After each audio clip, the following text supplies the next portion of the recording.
peut-être liggéey bi fi mu toll donte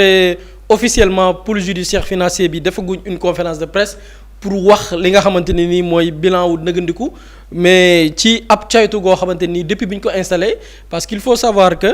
pôle judiciaire financier même bu fekkee ni man am na sama analyse personnelle bi moo ci def dafa président Macky Sall moo ko créé woon parce que Macky Sall dafi nekk de 2012 à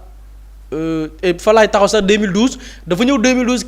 créé wul pôle judiciaire financier créé la indiwaat bi nga xamante ni doon nañ ko appliquer avec ci jamono yu weesu mu fekk fi créé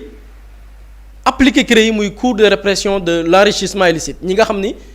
cour bi nga xam ni mooy teg ay daan ñi nga xam ne jàpp nañ ni wala njortu nañ ni dañoo am alal ju takku ca anam amin ba jaarul yoon muy créé Macky Sall créé wul pôle judiciaire financier 2012 créé wul pôle judiciaire financier 2013 ba 2019 premier mandat am créé wu ko 2019 mu am deuxième mandat ba 2023 bi nga xam ni ñi ngi ci 2023 période élection la dem peut-être il a reçu les sondages si la créé li nga xamante ni nii mooy pôle judiciaire financier en août 2023 la loi numéro 2023 bu 15 ou bien la loi 2023-15 du 2 août 2023 ci la créé li nga xamante ni mooy pôle judiciaire financier ne ñooñu ñooy topp yenn crimes yi nga xamante ni ñeel na wàllu finance génne ko ci OFNAC yóbbu ko fi nga xamante ni nii muy enrichissement illicite pôle judiciaire financier di ko àtte man am naa ci beneen gis-gis mais peut-être damay ñëw ci bilan bi léegi bi ñu ñëwee ci bilan bi wala bokk càmbar yi nga xamante ni nii pôle bi jot na ko liggéey bi ñu ngi ko def ci lëkkaloog yenn ci ay bànqaas ku dégg wàllu crime financier am na ci ay organes yi nga xam ni dañuy def ay enquêtes dañuy produire des rapports yoo xam ne yii dinañ ko fësal publiquement mu am ci yeneen yoo xamante ni c'est plus détaillé yi nga xam ni mooy dem ci yenn juridiction yi ñoom nag ci yenn rapport détaillé yi ñu jot nañ ci 55 yoo xam ne bi ngi jógee ci CENTIF muy cellule nationale de traitement des informations financières jot nañ ci te rapport yooyu yëpp transmettre nañ ko juge d'instruction ngir mu ubbi ci l'enquête jot nañ aussi lu toll ci 9 rapports yi nga xam ne mi ngi tukkee ci OFNAC muy office national de lutte contre la fraude et la corruption yooyu am na ci juróom-ñett yoo xam ne jébbal nañ ko juge d'instruction bi am ci benn boo xamante nii ba tey jii mi ngi ci phase enquête maanaam xóotal mbir ya ba xam ku ci nekk ban degré de responsabilité nga ci am na ci juróom-ñeenti rapport yoo xam ni IGE moo ko produire muy inspection générale d'État muy kër goo xam ne mi ngi rattaché wu directement ci cabinet wu président de la République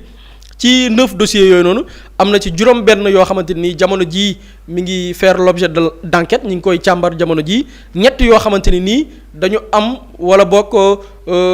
dañ ci saisir juge d'instruction bi ngir mu amal ci yenn ci ay liggéey am na ci benn rapport boo xam ne nag mi ngi tukkee fi nga xamante nii mooy Cour des comptes ñu ne ci dossier boobu noonu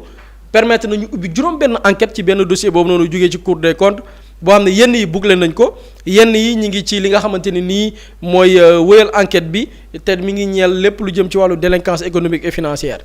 bi ñu defee liggéey boobu nag am na ci yenn ci yoo xamante ni nii enquête bi fa la toll wala bokk yenn ci ay dossiers yoo xamante ni nii pool bi produire nañ ko ci ay résultats am na ci bu ñu xoolee ci bilan bi ci càmbar wàllu cautionnement parce que am na ñu jàpp déglu leen am na ñoo xam ni saisir nañ seeni bien mais bu ñu xoolee ci wàllu saisine ak wàllu cautionnement saisir nañ lu ci toll ci wala boog mi ngi représenter lu toll ci 6 immeubles bâtis maanaam ay taax yoo xamante ni tabax nañ ko bu ñu ko estimer ci alal mi ngi toll ci 3 milliards 900 millions bu ñu xoolee tamit ci yeneen ci ay moomeel saisir nañ lu toll ci 115 véhicules yoo xamante ni nii ay ndaamaar la yu toll ci téeméer yu toftal fukk ak juróom saisir nañ ko mais aussi ay titres fonciers yoo xamante ni ay terrain non bâti yu toll ci ñaar fukk maanaam 20 ci bu ñu xoolee dayoog titres fonciers yooyu noonu mi ngi toll ci 200 hectares yoo xamante ni nii valeur bi daanaka après dina am une expertise immobilière bu ñuy def ngir xayma li mu toll ci alal ci loolu tamit am na ci ay appartements yoo xam ne saisir nañ ko muy ay appartement de type F3 appartement de type F4 yi nga xamante ne nii saisir nañ ko ci li nga xamante ni mooy mbir ya et évaluation yooyu tamit jotuñ ko def par rapport ak li nga xamante ne nii mooy dossier bi am na ci ñenn ñoo xamante ne nii d'après le compte rendu atte nañ leen am na ci ñenn ñoo xam ne atte nañ leen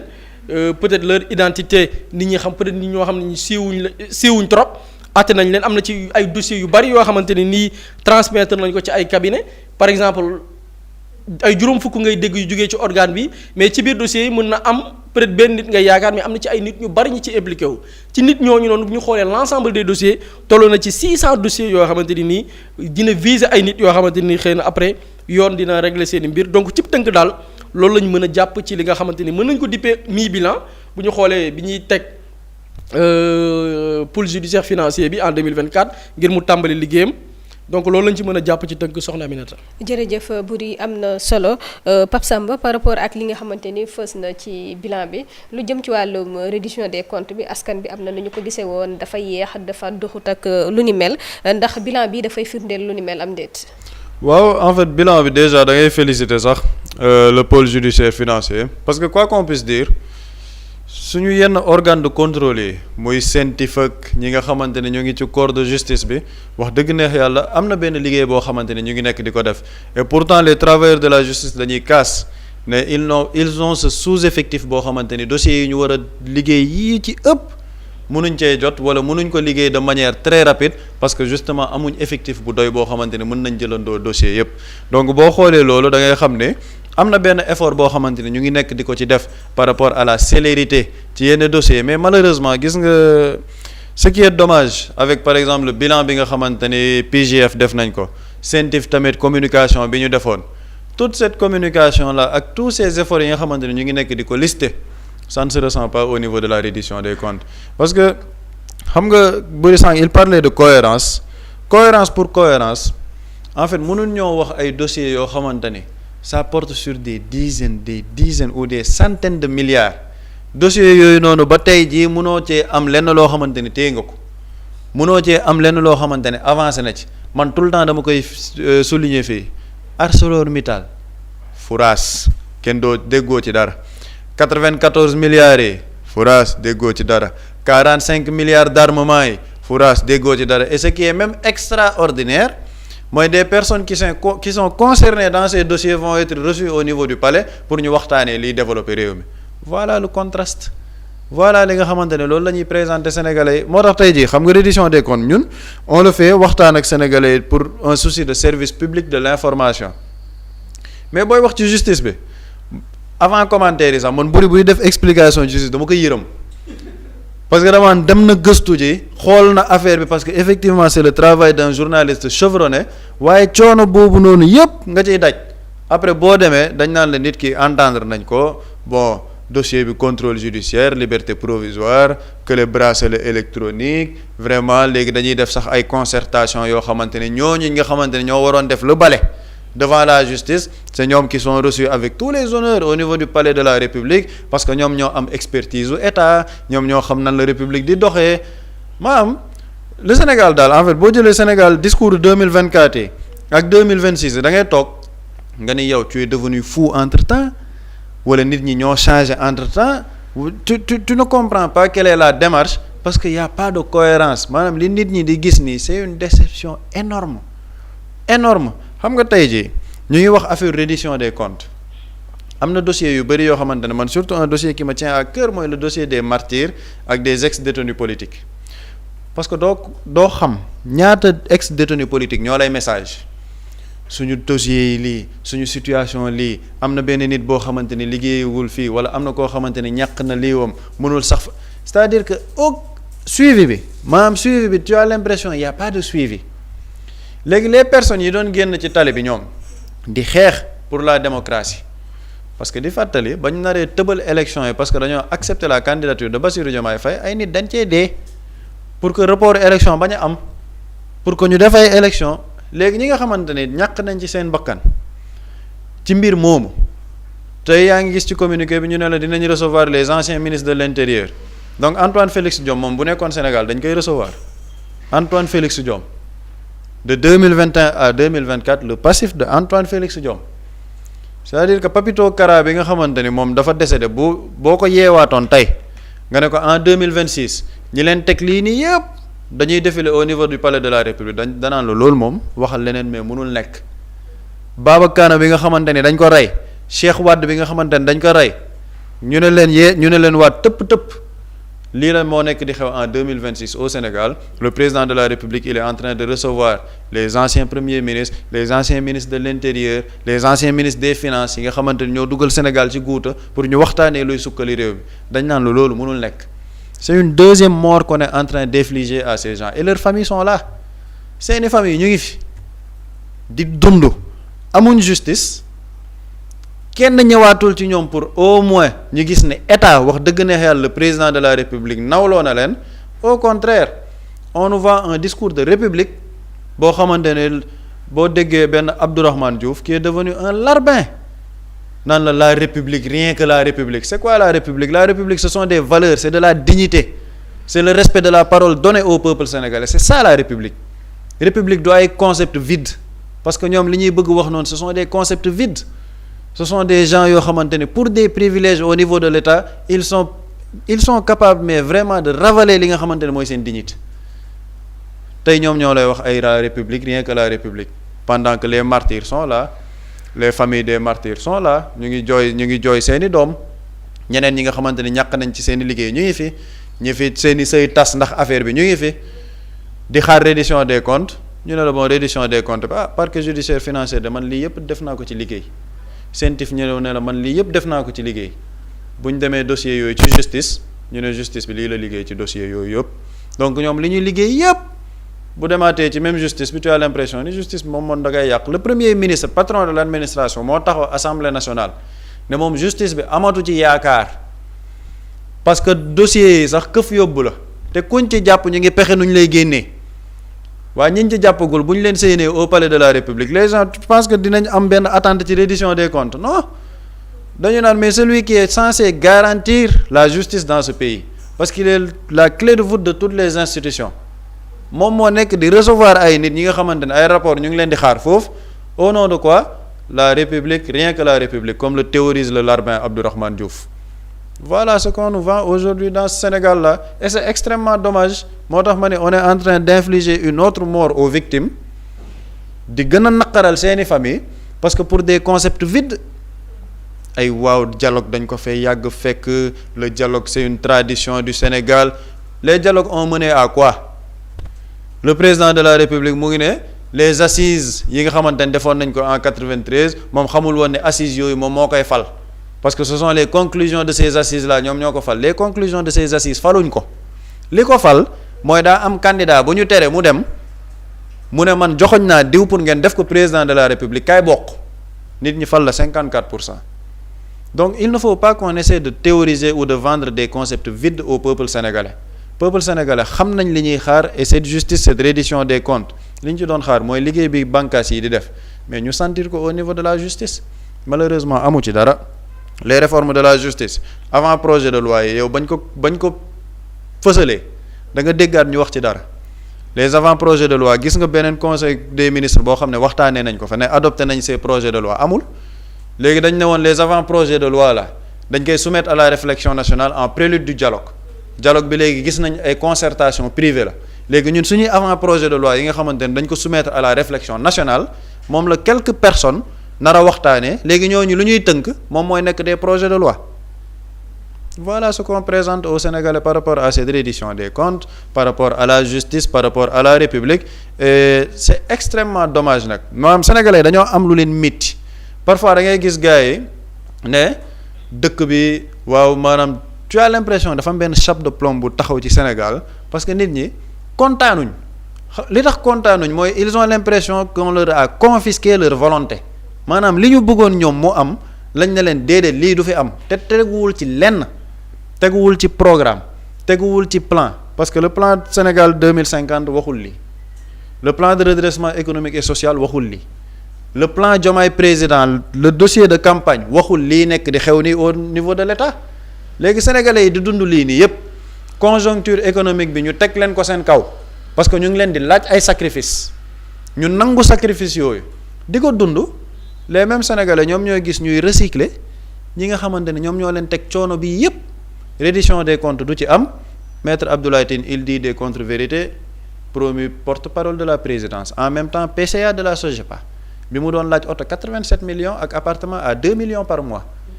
comment tu peux te présenter devant les Sénégalais nga ne leen léegi ñun nañ dem vers ñii nii ñëpp pour ñu defar réew mi il y aura day am divorce te le divorce il est consommé le divorce ci nattukaay moo tax les services de communication de la présidence ils doivent faire une cellule de crise def une réunion de crise. Pourquoi quand on publie des activités du président de la République du ñu am benn émulation lu tax nit ñi duñu commenter lu tax nit ñi duñ ko aimer lu tax nit ñi duñ ko partager parce que nit ñi ñoo gisatul seen bopp ci doxalin bi c'est très simple moo tax yenn tournées yi doo fa gis nit bu voyager kenn du ci wax ñëppay maandu parce que les Sénégalais ne se retrouvent pas ci li nga xamante ne moom mooy la démarche de l'État loolu nag ci secteur yëpp la surtout notamment cette justice moo tax la question de la reddition des comptes bànqaas yi ñu ngi def liggéey bu am solo mais bu fekkee di liggéey bi nag à la finalité mënuñ gis l'impact malheureusement les Sénégalais dañuy toog maandu ci justice bi comme ni ko premier ministre defee ne moom amu ci yaakaar si le patron de l'administration amul yaakaar ci justice ñun citoyen lambda on est qui pour avoir confiance en cette justice wala am ci yaakaar par rapport ak dossiers yi mënuñ ko am et c'est très dommage nag pour les vrais travailleurs de la justice parce que ñoo ci ëpp justice bi ñi ci baax ñoo ci ëpp foofu di ci def liggéey bu mucc ayib mais lépp lu ñu liggéey am ñeneen ñu ko yàq loolu nag après au niveau de la population il n'y aura aucune attente dans cette reddition des comptes. am na solo Boury par rapport ak suñuy bànqaas yenn ci ay liggéey yu am solo yoo xamante ni jot nañu ko def ndax jàpp nga ni mbir mi dina aboutir fenn ba du mel ni comme yi fi daan jaar rek. en fait problème bi mooy Pape Samba daf ko souligner pôle judiciaire financier ñi ngi def liggéey bu extraordinaire. selon loi ba nga xam ne moo ko créé ni ñu ko tëggee ak la nga xam ne mooy seeni prérogative ak la procédure bi nga xamante nii tey fa la yoon war a jaar mais problème bi mooy Macky Sall xam nga tey pôle judiciaire financier par rapport au cautionnement par rapport aux différentes saisines yi ñuy def li ñu koy layale et c'est vrai yoon moo ko wax loi yee ko wax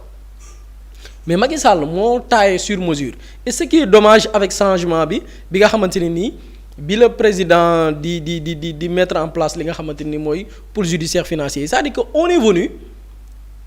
agenda bi Macky Sall de amoon moom ñun ñu aligné wu ci sànq li tax mu junj bi may def le compte rendu par rapport au résultat ou bien mi-bilan bi pôle judiciaire financier def mooy. jàpp nañ ay nit déglu nañ leen ñu ne am na sax ñu dem ba tribunal ak yooyu noonu mais on parle des gros poissons quand même sénégalais bu ñuy wax la reddition des comptes bi ko sénégalais di wax certes ñi nekkoon ci bas de l'échelle bi di def ay mbir di ko faciliter certes wañ na leen àtte mais ponkal yi nga xamante ni nii ñoom ñooy daj dëpp yi sénégalais reddition des comptes bi ñu ko doon wax ñoo tax ñuy wax alors que ces gens qu'est-ce qu'ils ont fait maanaam ponkal yooyu ñi nga xam ni Sénégalais dañu bëggoon ñu jàppale ñu delloo alal gi ñu sàcc sale boulot yi ñu doon def yu ci bari ñu ci bari taqewuñ ci laalewuñ ci il donne des instructions de manière verbale soit DAGE bi mooy exécuté wala keneen koo xamante ni nii au niveau de la DAF la nekk maanaam ñooñu ñu ci bari sax booy xool ñooy payer les pots cassés ki nga xam ni moo nekkoon ministre bi wala directeur général bi du am lu dëgër loo koy toppee parce que il a trouvé des moyens pour surfacturation bi pour marché yaa ma neex yi yooyu yëpp bu ñuy établir li nga xam ne mooy la responsabilité moom kenn du ko ci tudd parce que ci chaîne bi nekkul woon ni moom moo ko exécuté moo ko signé te pourtant yow sénégalais bi koy observé da ngay xam ni kii sàcc la kii ordre yi mu joxe woon xam nga am na ministre bu ñu fi bàyyi bi ñu laajee DAGE bi dafa ne moom moo ma jox ordre mais ordre bi c'est verbal est-ce que yoon dafay sukkandiku ci ordre verbal pour condamner nit ki yoon dafay situer seulement la responsabilité ñu daan DAGE bi bàyyi ministre ba mu ñibbi këram et ñu ci bari dinañ recouvrer seeni biens on parle de cautionnement xam nga mais cautionnement bi cela veut pas dire que état moo ko moom bien bi ba tey muté wuñ ko ci turu état bu Sénégal seeni bien la ba tey moo waral Farba Ngom bi mu génnee il a demandé non-lieu c'est-à-dire que bàyyiwul de mi ngi ci ay procédures pour non-lieu boobu bis bu ñu ko établir day recouvrer waat ses biens milliards yi nga doon dégg naan da ko cautionné ñu ko koy delloowaat caution bi signifié wul état bu Sénégal moom ba tey non maintenant naka la ñu accès fi mooy Macky Sall dafa préparé woon lii lépp dafa baliser woon terrain bi comment xam nga dama ne gars yi boo leen di topp ay sàcc ñu ci bari ay sàcc lañ te ñëpp xam nañ ne ay sàcc lañ mais boo leen di topp enrichissement illicite nga leen mën a toppee c'est-à-dire boo toppee les procédures normales doo leen jàpp parce que ci procédure yooyu muy les normes administratives ñoom du ñu wut ay nit yu ñu déléguer la tâche ñooñu la yoon di condamné donc faute de gestion ñoom mënoo leen ko toppee doo leen ci jàpp fii bu suba non lieu la ñuy am xam nga fan nga leen di jàppee enrichissement illicite nga leen di toppee alal ju lewul parce que mënoo leen toppee ci faute de gestion parce que leur responsabilité n'est pas directement située mais selon ñoom li ngay gis immeuble yi ñu tabax alal gi ñu am dem mbuurkaat ñu jox leen fa des hectares dem dagga xol pa ñu daggal la fa ay hectares te tegoo ko fenn loolu c'est des biens palpables yu état gis te xam na ni ñii diggante 2012 ak 2024 mënuñu fi liggéey alal bi c'est-à-dire que leur revenu mensuel couvrirul ces biens nga dem xool est-ce que créé nañ entreprise yu mën a générer tax ñu tabax immeuble yi yëpp da ngay gis ni non amuñu entreprise buy def chiffre d'affaires de 100 millions par an donc tu te poses directement là nga dem xool est-ce que dañu mës a leb banque pour tabax immeuble yi nga dem ni mësuñu leb banque fenn kon automatiquement da ngay mën a établir que ok kii dafa sàcc xaalis maintenant ni ngay def mooy tu vises l'enrichissement illicite loolu nag Macky Sall avant muy dem da koo régler ba pare xam na ko régler CREI yi moo fi nekkoon CREI yi mooy topp loolu CREI yi li tax mu gaawoon ci jàpp xam nga CREI yi jamonoy Macky Sall taf ñu jàpp la li tax CREI yi gaawoon ci jàpp parce que da ngay ñëw yow Aminata ñu dénk la benn poste boo xam ni yaa ngi percevoir maximum bu ñu ci boolee salaire brut beeg li nga xam ne mooy les avantages 5 millions ñu gis ni 5 millions occupé nga poste bi pendant 5 ans maximum wala 10 ans que yow salaire bi bu ñu ko cumuler maanaam bu ñu dajalee salaire bi yépp yow mënoo denc 1 milliard yu mat mënul nekk bu ñu cumuler salaire yi ñu dem xool certes mosoo dajale milliards yi mat mais kuy percevoir 5 millions quand même mën nga dem banque bu lebal la xaalis nga tabax benn par exemple benn kër boo xam ne peut-être même valeur bi 200 millions la mën na nekk mais ñi dem xool banque yi mu am compte mosu fa leb pour tabax wala am ay immeubles yoo xam ne boo ko évaluer c'est des milliards nga dem xool est-ce que am na entreprise nga dem ne gis ni mosul am entreprise buy générer des revenus léegi l'importance su CREI yi mooy dale naan yow foo jëlee alal ji léegi fan nga jëlee sa xaalis bi automatiquement tu peux pas justifier l'argent tu peux pas justifier tes immeubles automatiquement au ñuuf dañ lay tëj parce que dañuy njort ni yow dañ laa yow tu es un corrompu tu es un gars boo xam ne tu fais un détournement de deniers publics léegi Macky Sall connaissant que CREI bii bis bu fi jógee ak ay nitam dinañ ci jàpp gaayam yi mu tëbal CREI au mois de juillet 2023 xam nga gars yi bu fi bàyyi woon CREI par exemple Macky Sall bu fi bàyyi woon CREI bàyyi OFNAC ni mu doon fonctionner le nouveau régime bu ñëwee dafay bàyyi CREI OFNAC la ñuy dem dañuy dem OFNAC parce que OFNAC mooy gérer tout ce qui est déclaration de patrimoine nguuru Macky Sall ñëpp xam nañ ni am na ci koo xam ne dafa ne ñoom bi ñuy campagne sax dañ doon louer oto amul sax oto Parcelles Assainies bii la louer woon benn néeg kooku bi muy def déclaration de patrimoine jamonoy Macky Sall lan la déclaré wul dara amul kër amul oto compte bancaire amul 100 000 maanaam kooku bu defee déclaration de patrimoine zéro moo fay nekk zéro amul dara ndoroon sax amu ko léegi bu ñu ñëwee ngi régime bu bees bi dafay évaluer kooku déclaration de patrimoine de sortie est-ce que def na ko bu ko deful dañ ko koy exiger mu def ko bu defee déclaration de patrimoine de sortie ñu gis ni mais en 12 ans le gars bu ñu évaluer son patrimoine son compte bancaire ses véhicules ses maisons ses 10 milliards automatiquement ça interpelle CREI lañ ko yóbbu automatiquement CREI lañ ko yóbbu mu justifier alal ji bu ko justifier wu ñu tëj ko kaso nangu alal ji mu delloo suñu koom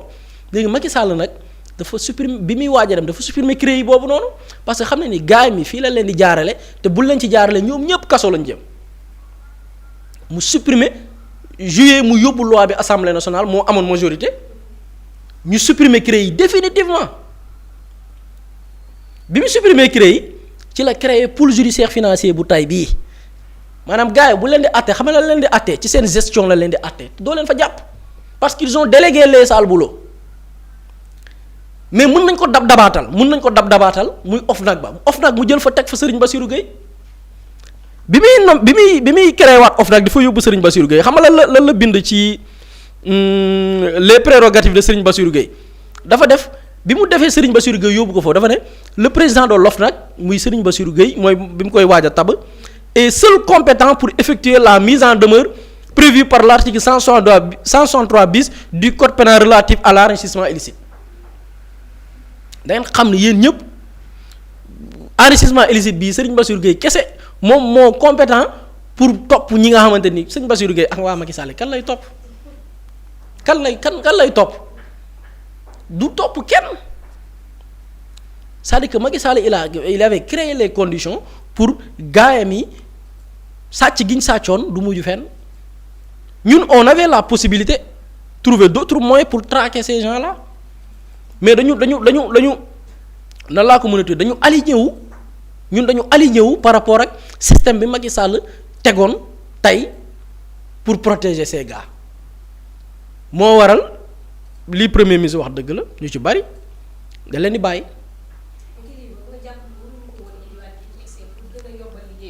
en fait ce qui est dangereux mooy wala boog Pape Samba moom ko même gën a maîtriser ci wàllu loi xaw ma ba xam problème mu rétroactivité mooy ñëw peut-être yooyu yëpp mu ñëw parce que loi bu ñëwee gën a sévère c'est ce que moo tax Macky Sall dafa ñu dugal ci guur goo xamante nii ci wàllu yoon parce que xam na yoon am na ay saay-saay yu ko waroon maîtriser yoon yoo xam ne ni ñuy appliquer yoon ci caay-caay la am na juriste yu jub mais moom juriste yu jubadi yi la daan jët ñu koy tëggal ay loi tey am na ci ay organes yoo xam ne tey peut-être sama xam-xam màccul ci wàllu yoon mais am na yoon boo ko indiwaatoon tey par rapport ak rétroactivité même de la loi dañ koy interpeller c'est-à-dire que il avait mis toutes les conditions en place lenn moo mënoon nekk nga créer les conditions balaa ngay tàmbale traquer nga créer les conditions baliser terrain bi defar réforme yi ba pare nag soo ko traquer gars yi parce que ñoom li ñuy bëri pexe bàyyi woon nañ ay porox ndoll fi ñu bàyyee ay porox ndoll mooy boo demee dans le rapport de l'OFNAC dans les rapports d'activité yu OFNAC def dañuy gis ñu ci bari dañuy def déclaration de patrimoine bu ñuy dugg bu leen nommé am na ñu ci bari nag musuñu koo def am ñoo xam ne def nañ déclaration de patrimoine maanaam li ñu am ci alal bi ñuy dugg bi leen di nommé waaye ba ñuy génn defuñu ko booy xool ñoom bi ñuy bàyyi le pouvoir ñu ci bari defuñu déclaration de patrimoine bi ñuy génn parce que bu ñu ko defee bu ñu évaluer bi leen di nommé la ñu amoon ak la ñu am bi ñuy génn dañuy xam ne ñii liggéeyuñ ko dañ koo sàcc soit benn marché la ñu jox benn waaye mu corrompre leen soit leneen ak leneen te loolu lépp enrichissement illicite dafay dugg parce que alalu guerre argent bu illicite la léegi comme que musuñu koo def te defuñu ko loolu mun nañ ko dabaatal tey boo créer les conditions pour topp leen ba pare ba xam ne affaire yi pare na ñoom ñëpp ñi defuloon déclaration de patrimoine ñëpp mun na ñëw defaat déclaration de patrimoine foofu mun nga c'est-à-dire que am na ay pexe yu ñu mën a mais est-ce que pexe yooyu am nañ volonté bi foofu mooy poser problème bi pexe la ñu teg am na ay pexe pour teggi pexe yooyu noonu mais est-ce que volonté baa ngi fi parce que bu ñu déggee le chef du gouvernement ne képp ku ñu jàpp ñi ngi def ay pexe pour génnee la ñu gis ñooñu def ay pexe wala ñooñu def ay njombe tudd nañ leen Pape Samba dafa mais dossier ArcelorMittal mais ministre bi ko signé ña ko signé ñëpp ñi ngi ci dëkk bi fii dawuñ xam nga dañuy parfois dañuy tudd ñu ne nii dafa daw ñi ngi ci biir dëkk bi ñooñu ku leen di protéger des bandits des voyous yoo xam ni dañu dile ci ndoddu sénégalais yi def une clause de confidentialité ne lii bu ko sénégalais yëg pendant plusieurs années ñu yegg si tey loolu feeñ ñu ne la ñooñu seen ginnaaw bandang ñu ngi participer ci ay dialogue président mi leen di woo nee na daf leen di consulter daf may interpeller ci li le premier ministre waxoon képp kuñ ci jàpp ci ay mbir sax ñu ngi lali pexe pour génnee la loolu nag li Pape Samba wax sénégalais yaa ngi observé c'est-à-dire que li am solo ci lii ñu nekk di def mooy li nit ñi di waaj sénégalais yi dinañ ko wax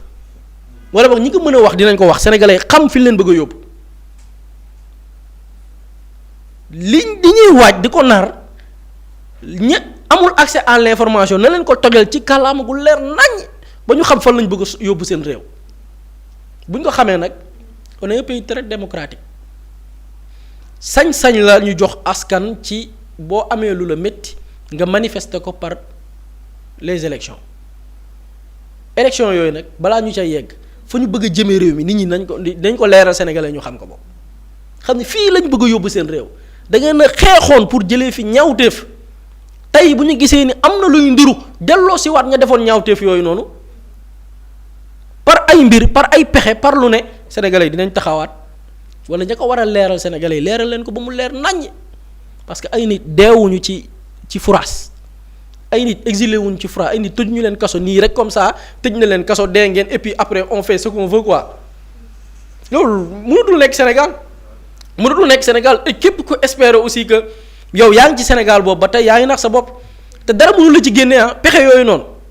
xam nga pexe yi ñun ñu nekk dans l'information xam nañ pexe yi ci yan pexe lañ ko bëgg a jaarale ci manipulation désinformation ci campagne de recycler médias yi doon defal sale boulot Macky Sall ñu nekkaat fi di defaat la même sale boulot yi les gens ñi ngi veiller au grain chaque détail gars yi ñu ngi koy bàyyi xel et la ca war a leer ci bopp sénégalais yi dina leer bis bu sénégalais yi demee ñu woo leen dans les procédures démocratiques ngir la nga xam ne nii dañ ko bëggoon soppi ñu bëgg a détourner seen voix bëgg a détourner la volonté de la quasi-totalité des sénégalais mu leer ci seen bopp ba ñoom it nañ ko lijjantee woon muy de manière démocratique et pacifique ñu lijjantee waat ko noonu ba keroog Sénégal du baax parce que Sénégal bu baaxee lii ñuy def ñun ñëpp lay baaxale tey dealers yi bu ñu nekkee au sein du pouvoir muy des politiques muy des hommes de médias yi ñu bëgg a sangaat tey ba ñu set wecc dugalaat leen les plus grands perdants mooy la quasi-totalité la majorité des Sénégalais ñooy les grands perdants kon. Mously Immo Sénégal moo leen di indil saafara ci jafe-jafe bu ngeen am ci wàllum immobilier yow mi bëgg a jënd kër yow mi bëgg a tabax wala nga jaay sa terrain jokkool ak waa Mously Immo ku am sa kër bëgg ku la ko terrassel wala nga am sa tool bëgg ku la ko lotisel defal la ko ay terrain Mously Immo Sénégal daf leen koy jàppandal gunge leen ci anam gu mucc ayib ku am sa kër itam te nekkuloo ci biir réew mi bëgg ku la ko toppatool gérer la ko Mously Immo moo ci gën a gaaw gën ci wóor ku bëgg réfectionner tabax wala nga defar plan architecte mën nga jokkoo itam ak waa Mously Immo Sénégal mën ngeen leen a woo ci 77 887 25 13 77 887 25 13 Mously Immo indi saafara ngir jëndum kër tabax jaayum terrain terrasse yi ay tool wala lotissé ko defal leen ko ay terrain loolu lépp Mously Immo moo ci gën a gaaw man ngeen itam abonné ci seen chaîne YouTube Mously Immo Sénégal ngir am yeneeni xabaar yu gën a dëggu wala itam wàllum conseil ci wàllum immobilier fii ci biir réewum Sénégal